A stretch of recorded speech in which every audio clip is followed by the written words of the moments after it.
ஜோபர்க்ல do or die match, decider match. எத்தனை match series? 3 match series. ஓகேங்களா, இது வந்து ஒரு டிசைடர் மேட்ச். ஒரு மாதிரி சொல்றதுக்கே ஒரு மாதிரிதான் இருக்குது. ஆனா ஷெடியூல் அப்படிதான் ஐசிசி போடுறாங்க. 3 T20, 3 ODIs, 3 டெஸ்ட் அப்படின்னு தான் சொல்லி போடுறாங்க.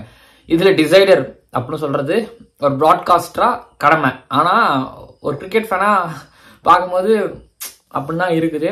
பட் இப்போ ஒரு பக்கம் விராட் கோலி அண்ட் ரோஹித் சர்மா நினைப்பாங்க சூரியகுமார் யாதவ் கிட்ட, எனக்கு கேப்டன் அவரு தானே, ஏன்னா இப்போ தெரியுதா எங்க கஷ்டம் கேப்டனா இருக்கிறதுக்கு, கேப்டனா இரு அப்படின்னு சொல்லியிருப்பாங்க. ஹர்திக் பாண்டியா அவ்வளோக்கா ஒரு டவுன்ஃபால் பார்க்கல. வெஸ்ட் இண்டீஸ் கிட்ட மட்டும் தான் தோத்தார் இந்த சீரீஸ். இப்போ சூரியகுமார் யாதவுக்கு வந்த 2வது சீரீஸே பழகிக்கட்டும் அப்படிங்கிற மாதிரி தான் அவங்களும் நினைப்பாங்க. நானும் அப்படிதான் நினைக்கிறேன். ஒரு வேலை என்ன முடிவு பண்ணிக்கலாம் தோத்துட்டா இல்லை, நிறைய விஷயம் பேச போறோம். பட் ஒரு வேலை ஓகேங்களா, ஒரு சின்ன கற்பனை அப்படிங்கிற மாதிரி தான் வந்து நான் பார்க்குறேன். பட் பார்ப்போம், நிறைய விஷயம் பேசுவோம். இந்த மேட்ச்ல பிளேயிங் லெவலில் ருத்ராஜ் கெய்க்வாத் இருக்கணுமா வேணாமா, இல்லை கில்லு இருக்கணுமா வேணாமா, குல்தீப் யாதவ் இருக்கணுமா வேணாமா, என்ன சேஞ்சஸ் பண்ணலாம் அப்படிங்கிற மாதிரி வந்து நான் பேச போறேன். உங்களை கருத்துக்களை மறக்காம கீழே வந்து கமெண்ட் பண்ணுங்க. லாஸ்ட் வீடியோவில் ரிவ்யூவில் நிறைய பேர் கமெண்ட் பண்ணியிருந்தீங்க, பார்க்க முடிஞ்சது. நிறைய பேர் ருத்ராஜ் கெய்க்வாத் சொல்லியிருந்தீங்க இல்லை அவருக்கு உடம்பு சரியில்லை சொல்லிட்டு. தெரியும், அது என்ன சொல்றது, ரிவ்யூல நான் சொல்லியிருந்தேன். என்னோட ஒப்பீனியன் நான் அப்போ சொல்லியிருந்தேன், உங்களோட ஒப்பீனியன் சொல்லியிருந்தீங்க. ஸோ இந்த தடவை பார்ப்போம் என்ன பண்றாங்கன்னு சொல்லிட்டு. மறக்காம சப்ஸ்கிரைப் பண்ணுங்க, பக்கத்துக்கு பெல் ஐகானை கிளிக் பண்ணுங்க. ஜெனரல் லேடிஸ் அண்ட் ஜென்டில்மேன், இந்த இந்திய tour of South Africa 2023-24 this time for ஆப்பிரிக்கால ஜோஹன்னஸ்பர்க்ல நடக்கக்கூடிய south Africa versus India 3rd T20 மேட்சோட pre analysis and fantasy predictions பார்க்க வந்துருக்கிறீங்க. மழை இல்லைன்னு இது வரைக்கும் சொல்லியிருக்கிறாங்க. மழை மட்டும் வந்துடக்கூடாது. ஸோ மழை வந்தாலும் மேட்ச் நடக்கணும் இது. ஏன்னா ஃபர்ஸ்ட் ஆஃப் ஆல் இந்தியன்ஸுகளுக்கு வந்து இந்த சீரீஸ் பாக்குறீங்களா அப்படின்னு கேட்குற மாதிரி நிறைய பேர் நான் கேட்பேன். ஏன்னா ஃபர்ஸ்ட் மேட்ச் நடந்திருந்தாவது பரவாயில்ல, கொஞ்சம் ஒரு மாதிரி ஹைப் ஏறி இருந்திருக்கும். பட் ஃபர்ஸ்ட் மேட்சே மழை வந்து இப்போ அடுத்த மேட்ச் இப்போ இந்தியா தோக்கும் பொழுது இங்க இருக்கிற நிறைய பேருக்கு வந்து அந்த சீரீஸ்ல ஒரு ஈடுபாடு இல்லாமல் போயிருக்கும். சரி, இப்போ ஃபர்ஸ்ட் மேட்ச்ல இந்தியா ஒரு மாதிரி வின்னோ இல்லைன்னா போராடி தோல்வியோ இல்லை அடுத்த மேட்ச்ல ஒரு கம்பேக் கொடுக்கறதுக்கு ஒரு வாய்ப்பு இருந்திருக்கும். ஃபர்ஸ்ட் மேட்ச் லிட்டரலி மழையினால போச்சு. இப்போ 3rd மேட்ச் மழையினால பிரச்சனை வந்துச்சுன்னா இப்போ அடுத்தது ODI சீரீஸ்லயும் நிறைய ஸ்டார்ஸ்கள் கிடையாது. இப்போ அடுத்த டெஸ்ட் சீரீஸ் எப்படி இந்த டூரை பார்ப்பாங்கிற கேள்வி வருது. ஸோ மழை இல்லைன்னு சொல்லியிருக்காங்க. பட் எனக்கு தெரிஞ்சு அடுத்த நாள் மழை அப்படிங்கும்போது அதோட பாதிப்பு கொஞ்சம் இருக்கலாம். பட் கொஞ்சம் ஈரப்பதமான காற்றுகள் வீசுறதுக்கான வாய்ப்புகள் இருக்கு அப்படிங்கிற மாதிரி எதிர்பார்க்கப்படுது. அதனால ஓப்பன் கிரவுண்டா இருக்கும்போது காத்து கண்டிப்பா ஒரு ஸ்பின்னர்ஸுகளுக்கும் ஃபாஸ்ட் பாலர்ஸுகளுக்கும் கண்டிப்பா ஏதோ ஒரு வகையில கொஞ்சம் கொஞ்சம் கை கொடுக்கும்னு நினைக்கிறேன். கொஞ்சம் இனிஷியலா கொஞ்சம் பிச்சில் கொஞ்சம் ஸ்விங் இருக்கும், இனிஷியலா கொஞ்சம் பவுன்ஸ் இருக்கும். ஸோ அப்படிங்கும்போது வந்து பார்த்தீங்க அப்படின்னா டெஃபினட்டாக இந்த காற்று கொஞ்சம் ஏர்ல ஸ்விங் பண்ணுறவங்களுக்கு கை கொடுக்கலாம். பட் ஏர்ல ஸ்விங் பண்ணுறவங்க அஷ்தீப் சிங் மேபி அண்ட் அந்த பக்கம் வந்து பார்த்தீங்க அப்படின்னா பாட் அண்ட் அதை தாண்டி பாட்மேன் அதை தாண்டி வந்து கோச்சியும் இல்லை. ஸோ லிசார்ட்ஸ் மேபி, பட் இவங்களுக்கு மேபி கை கொடுக்கலாம். ஸோ பிச் பொறுத்த வரைக்கும் யூஸ்வலாக சவுத் ஆப்பிரிக்கா எடுத்துக்கிட்டிங்கன்னா ட்ரைனஸ் இருக்கும். ஆனால் கொஞ்சம் இனிஷியலாக இருக்கிற பவுன்ஸ் அண்ட் ஸ்விங் அது கொஞ்சம் ஸ்கோரை வந்து அஃபெக்ட் பண்ணும். ஸோ சின்ன ஒரு பிச்சு, அவுட்ஃபீல்ட் ரொம்ப சின்னது. So centre of the wicket வந்து பார்த்தீங்க அப்படின்னா ஆல்ரெடி நிறைய எக்ஸ்பிளைன் பண்ணியாச்சு. டாஸ் வின் பண்ணுற டீம் வந்து சேஸுக்கு போனாலும் பெரிய பிரச்சனை கிடையாது, மழை வந்தாலும் சரிதான். பட் போன மேட்ச்ல டாஸ் அப்படிங்கிறது வந்து கொஞ்சம் பிளே பண்ண மாதிரி நான் பார்க்குறேன். பட் இதுதான் pitch report, weather report and toss report பொறுத்த வரைக்கும். பிளேயிங் லெவலில் டிஸ்கஸ் பண்ண வேண்டியது நிறைய இருக்குது. பிளேயிங் லெவல் பொறுத்த வரைக்கும் பார்த்தீங்கன்னா அந்த பக்கம் ஸ்குவாட் அனௌன்ஸ் பண்ணும்போது மார்க்கோ என்சன் வந்து 2nd T20 மேட்ச் வரைக்கும் தான், கோச்சேவும் 2nd T20 மேட்ச் வரைக்கும் தான் அவங்க டெஸ்ட்டுக்கு ப்ரிப்பரேஷன்ஸ் இருக்குது அப்படிங்கிற மாதிரி அவங்களை அழைச்சிட்டு போயிடுவாங்க. அதனால பாட்மேன் அதுக்கப்புறம் வந்து லிசார்ட்ஸ் 2 பேருக்கு ஒரு சான்ஸ் கிடைக்கும். லிசார்ட்ஸ் வில்லியம்ஸ் அண்ட் பர்கருக்கு வாய்ப்பு கிடைக்கும். லிசார்ட்ஸ்க்கு இருந்தாரு, பர்கருக்கும் பாட்மேனுக்கும் கிடைக்கும். ஸோ 2 பேரும் வந்து பார்த்தீங்கன்னா SA20 பார்த்தவங்களுக்கு ரொம்ப பரிச்சயமானவங்க. எஸ்பெஷலி பர்கர் வந்து பார்த்தீங்க அப்படின்னா ஸோ அவரோட ரிஸ்ட் நேச்சுரலி பாட்மேன், அதுக்கப்புறம் லிசார்ட்ஸ் அண்ட் பர்கருக்கு ஸ்விங் பவுன்ஸ் கிடைச்சது. ஸோ அதனாலே வந்து பார்த்தீங்க அப்படின்னா என்ன எதிர்பார்க்கணும்னா இந்த கண்டிஷன்ல இந்தியாவுக்கு ஓரளவு இவங்களால டெபியூட்டா இருந்தாலும், பட் டெபியூட்டன்ட் கிடையாது, நியூ கமர்ஸ், ஏன்னா ஆல்ரெடி இவங்களாம் ஆடி இருக்கிறாங்க சில பல பேர்லாம். ஸோ அப்படிங்கிறதுனால ஸோ கொஞ்சம் ஒரு பிரச்சனையை கொடுக்க முடியும். அதனால 11th இவங்க தான் வர போறாங்க. அதுக்கப்புறம் டீம் இந்தியாவை பொறுத்த வரைக்கும் நான் கில், ஜெய்ஸ்வால் அண்ட் ருத்ராஜ் கெய்க்வாத் போனீங்கன்னா நான் கில்ல உட்கார வைப்பேன். ஓகேங்களா, ஆல்ரெடி கில்ல T20 ட்ரை பண்ணி பார்த்தீங்க, அது அமையில. அவர் ஜிடிக்கு ஆடுற அளவுக்காவது நீங்க ஆடுற பார்த்தா அவரால் ஆட முடியல. இப்போ கில்லுக்கு ஒரு வாய்ப்பு கொடுங்க, உள்ள எடுத்து டக்குனு கட் பண்ண வேணாம். ஓகேங்களா? ஸோ நான் சொல்லியிருந்தேன் கில்லு 100 அடிச்சிருந்தாரு. அப்போ கில்லு ருட்ராஜ் கேக்வாத் இருந்தார். பட் இல்லை, கிட்டத்தட்ட ஒரு 12 இன்னிங்ஸ்ல இப்படி ஒருத்தர் ஆடுறாரு அப்படின்னா அவர் எவ்வளோ பெரிய பிளேயராக இருந்தாலும் கொஞ்சம் பேக் பண்ண வேணாம். அவர் நீங்கள் ரெஸ்ட்டுக்கு விடுங்க, விட்டிங்கன்னா தான் அவரால் அடுத்தடுத்த கிரிக்கெட்டாக ஒழுங்காக ஆட முடியும். அப்போ கில்ல உட்கார வைக்கிறது தப்பு கிடையாது, நான் நம்புறேன். அடுத்தது ஜெய்ஸ்வால் 30 கன்வெர்ட் பண்ண மாட்டாரு. அண்ட் அவர் அடிச்சிருக்கலாங்க, 100 அடிச்சிருக்கலாம், அது அடிச்சிருக்கலாம், போயிருக்கலாம். பட் என்னை பொறுத்த வரைக்கும் இந்த ஃபார்மேட் என்ன பண்ணிருக்காருன்னு ஒரு கேள்வி கேட்கும்போது ஜெய்ஸ்வால் ஓகே ஆடட்டும், பட் நான் கேள்வி கேட்கறேன். பட் இருந்தாலும் அவருக்கு ஒரு சான்ஸ் கொடுப்போம். லெஃப்ட் ஹேண்டர் ஓகேங்களா, கஷ்டப்பட்டு அவ்வளோவுக்கு அடிச்சுட்டு வந்துருக்காரு டொமஸ்டிக்ல இருந்து. ஸோ அதை நான் பார்க்குறேன். ருட்ராஜ் கேக்வாத் இதையும் நான் பார்க்குறேன். போன மேட்ச் இல்லைன்னு சொல்லியிருந்தாங்க, பட் இந்த தடவை அது இருக்கக்கூடாது, கிளியர் ஆயிருக்கணும். ருட்ராஜ் கேக்வாத் பிளே பண்ணுறத பார்க்கறது ரொம்ப சந்தோஷம்.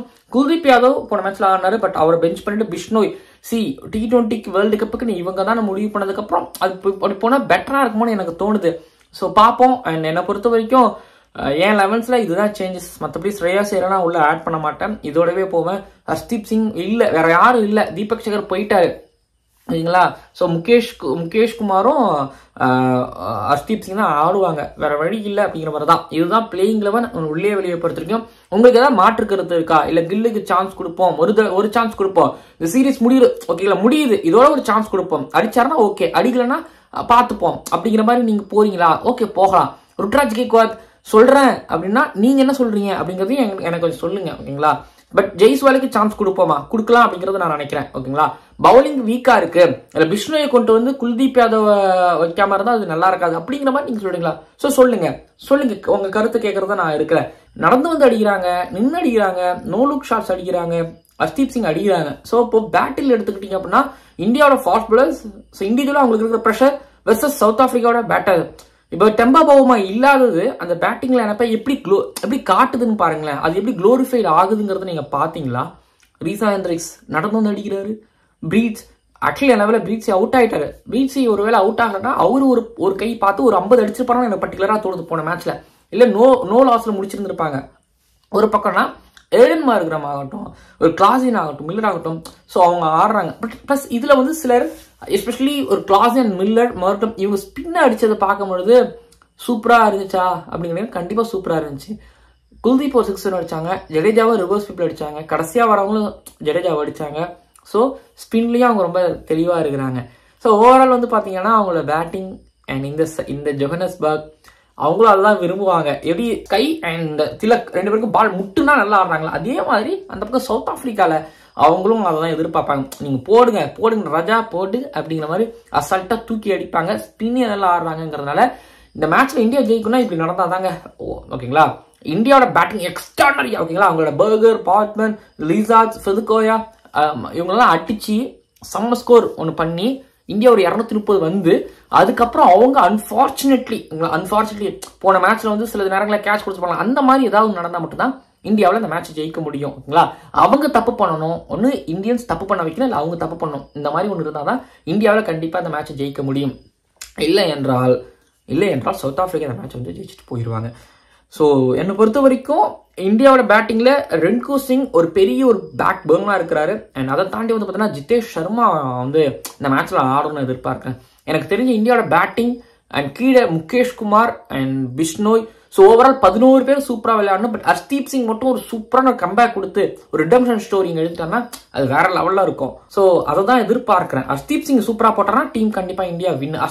பேட்டிங்ல வந்து ஆல்ரெடி ஏதோ ஒரு வகையில எல்லாருமே ஓரளவு ஒரு மாதிரி நல்லா பண்ணிக்கிட்டு இருக்கிறாங்க ஓகேங்களா. அதனால அவர் பெருசா எதுவும் பண்ணிக்க வேணாம். பட் ஜெய்ஸ்வால் மட்டும் கொஞ்சம் ஓரளவு ஸ்கோர் பண்ணி ருட்ராஜ் கேக்வாத் வந்து ஓவர்சீஸ் கண்டிஷன் நல்லா பிளே பண்றாங்கிற மாதிரி அவருக்கு காமிச்சானா அது பெட்டரா இருக்கும். இது ஒரு பக்கம். இன்னொரு பக்கம் கீழே எடுத்துக்கிட்டீங்க அப்படின்னா அங்க சவுத் ஆப்பிரிக்கால வந்து அவங்களோட நியூ கமர்ஸ் வராங்கல்ல, Burger, Baartman and Lizaad Williams பல வருஷமா ஆடிட்டு இருக்காரு, புதுசுலாம் சொல்ல முடியாது. பட் இந்த புது பவுலிங் அட்டாக் ஒரு ககேசோ ரபலா நாட்கியா இல்ல இப்ப T20 வேர்ல்டு கப்புக்கு இவங்க நல்லா பண்ணாங்க, ஒரு பேக்கப்பா இருப்பாங்க, நம்பிக்கையா இருக்கும். ஸோ இவங்க நல்லா பண்ணணும், பார்ப்போம். அண்ட் என்னை பொறுத்த வரைக்கும் வின்னிங் பர்சன்டேஜ் சவுத் ஆப்பிரிக்காவுக்கு 51, இந்தியா 49% சான்சஸ் இருக்கு ஜெயிக்கிறதுக்கு. அண்ட் பார்ப்போம் என்ன பண்றாங்க சொல்லிட்டு அடுத்ததான் ஃபேண்டசி எலக்ட்ரிஷனுக்கு போகலாம். அதுக்கு முன்னாடி இன்னைக்கு ஒரு 3 வீடியோ அப்லோட் ஆகுது. இந்த வீடியோ அப்புறம் நீங்க அலைவனும் ஆவலோடு எதிர்பார்த்த மும்பை இந்தியன்ஸோட மும்பை இந்தியன்ஸோட ஆக்ஷன் ப்ரிவ்யூ அப்லோட் ஆகுது. அதுக்கப்புறம் தமிழ்நாடு டீம் வந்து விஜய் சரட்டோட வெளியேறி இருக்காங்க. அதை பற்றின ஒரு வீடியோ, 3 வீடியோ 3 in 1 டுடே. எப்பயுமே அது வரதுதானேங்கிறீங்களா? சரி, ஓகே, நம்ம ஃபேண்டஸி 11 ப்ரெடிக்ஷனுக்கு போயிடலாம். இந்த ட்ரீம் லெவல் எல்லாரும் கண்ண மூடிட்டு கிளாஸின் எடுத்துருவீங்க விக்கெட் கீப்பிங்ல. அங்கே ஒருத்தர் மட்டும் தான் இருக்கார். ஆனால் மற்ற டிபார்ட்மெண்ட்டில் கண்டிப்பாக நம்மளோட சஜஷன்ஸ் தேவைப்படலாம். ஸோ முதல்ல பிச் ரிப்போர்ட் பொறுத்த வரைக்கும் நான் ஆல்ரெடி பேசியிருக்கிறேன். ஜோபர்க் சின்னதாக தான் இருக்கும், கொஞ்சம் பேட்டிங் பேரடைஸ். ஸோ அதனால் வந்து நான் கொஞ்சம் எக்ஸ்ட்ரா பேட்டர்ஸ் எடுத்துருக்கிறேன் பவுலர்ஸ் தாண்டி. பட் இங்கே வித்தியாசமாக நீங்கள் யோசிக்கலாம், என்னன்னா ஒருவேளை பவுலர்ஸ் நல்லா பண்ணாங்கன்னா ஸோ அதுக்கேற்ற மாதிரி தான் பிக் பண்ணியிருக்கிறேன். ஆல்ரவுண்டர்ஸ் கொஞ்சம் நல்லா பிக் பண்ணியிருக்கிறேன். என்னோட டீமில் விக்கெட் கீப்பிங்லாம் கிளாஸின் தான், ஏன்னா மற்றவங்க யாரும் ஆட மாட்டாங்க. அதுக்கப்புறம் பேட்டிங்கில் Suryakumar Yadav, David Miller, Reeza Hendricks and Rinku Singh, ஓகேங்களா, இவங்களை தான் பிக் பண்ணியிருக்கிறேன். இதில் ஸ்கையோ, மில்லரோ, ரீசா ஹென்ரிக்ஸ், ரின்கு சிங் எல்லாரும் பிக் பண்ணிடுவாங்க. வித்தியாசம் நீங்கள் ஒன்று காமிக்கணும். அது எப்படி காமிக்க போறீங்க அப்படிங்கிறத இருங்க பின்னாடி பேசலாம். ஆல்ரவுண்டர் பொறுத்த வரைக்கும் ஏடன் மார்க்ரம். பட் ஜடேஜா வந்து பேட்டிங்ல பண்ணாலும் பட் ஓரளவு பவுலிங்ல காம்பன்சேட் பண்றாருங்கிறதுனால நான் அவரை பிக் பண்ணிருக்கிறேன். ஸோ ஜடேஜாவை நம்ம நிறையக்கு கிரிட்டிசைஸ் பண்ணுவோம். பட் ஜடேஜா இந்த விஷயத்துல ஓகே நம்ம பிக் பண்ணலாம்.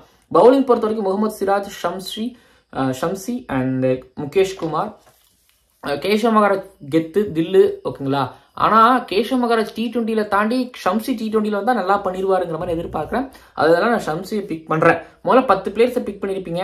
பட் இன்னும் ஒரு பிளேஸ் அப்படிங்கிறது உங்களுக்கு காலியா இருக்கும். அது யாரை பிக் பண்ணலாம் அப்படின்னா, நான் வந்து ருட்ராஜ் கேக்வாத்தை பிக் பண்றேன். ரொம்ப நம்பிக்கைக்கான அந்த ருட்ராஜ் கேக்வாத் அப்படின்னா எனக்கு ஒரு நம்பிக்கை இருக்குது. ஸோ ஓப்பனர்ஸ்ல நான் ரீசா ஹென்ரிக்ஸை பிக் பண்ணிட்டு இன்னொருத்தர் ஓப்பனர் அங்கே எதுவும் பிக் பண்ணா ரொம்ப நல்லா இருக்காது.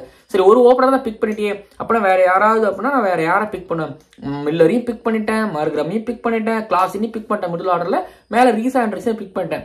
இந்த பக்கத்துல இருந்து சூரியகுமார் யாதவ், சூரியகுமார் யாதவ், ரின்கு சிங் மட்டும் தான் பிக் பண்ணிருக்கிறேன். ஜடேஜா மேல பேட்டர்ல யாரு அப்படின்னு நீங்க யோசிச்சீங்கன்னா யாரும் இல்ல.